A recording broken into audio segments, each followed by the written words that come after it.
5a तथा b अवयवों के लिए सत्यापित कीजिए कि a गुणा b का परिवर्त बराबर है b का परिवर्त गुणा a का परिवर्त, जहाँ पहला है ये और दूसरा है ये।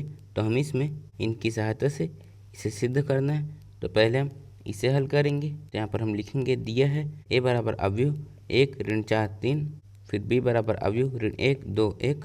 तो इसे सिद्ध करने के लिए हमें अवयव a, अवयव b और अवयव b का परिवर्त और अवयव a का परिवर्त की आवश्यकता है। तो हमारे पास अवयव a और अवयव b है, तो अब हम इन्हें ज्ञात करेंगे।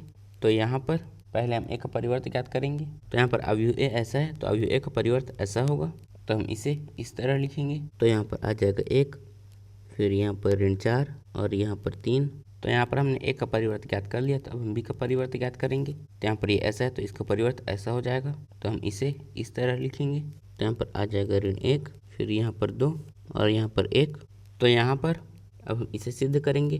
तो इसे सिद्ध करने के लिए सबसे पहले हम LHS को हल करेंगे। और यहाँ पर LHS है a गुणा b का परिवर्त। तो इसे ज्ञात करने के लिए सबसे पहले हम a गुणा b ज्ञात करेंगे। तो यहाँ पर आ जाएगा अवयव a गुणा अवयव b। तो यहाँ पर इसकी कोटि है 3 गुणा 1 और यहाँ पर इसकी कोटि है 1 गुणा 3। तो जब हम इन दोनों का गुणा करेंगे तो प्राप्त अवयव की कोटि 3 गुणा 3 होगी। तो यहाँ पर आ जाएगा a गुणा b बराबर अवयव।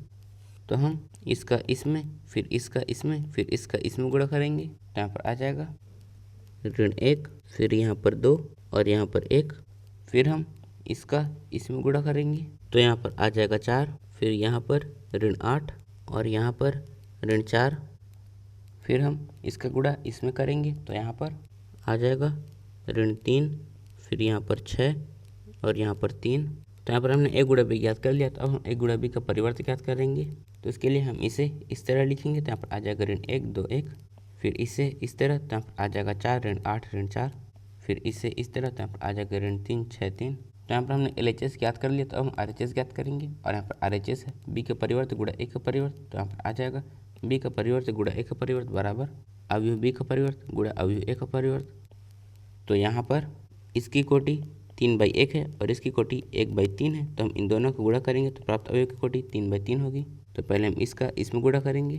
तो यहाँ पर आ जाएगा ऋण 1, फिर यहाँ पर 4 और यहाँ पर ऋण 3, फिर इसका इसमें गुणा।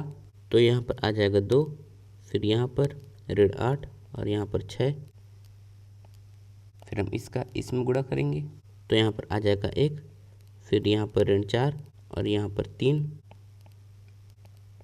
तो यहाँ पर हमने सिद्ध कर दिया कि यहाँ पर ये दोनों बराबर है। तो यहाँ पर हम लिखेंगे अतः a गुणा b का परिवर्त बराबर है b का परिवर्त गुणा a का परिवर्त के। तो यहाँ पर हमने पहला हल कर लिया, तो अब हम दूसरा हल करेंगे। और यहाँ पर दूसरा है ये। तो यहाँ पर आ जाएगा दिया है a बराबर अवयव 0 1 2 और b बराबर अवयव 1 5 7।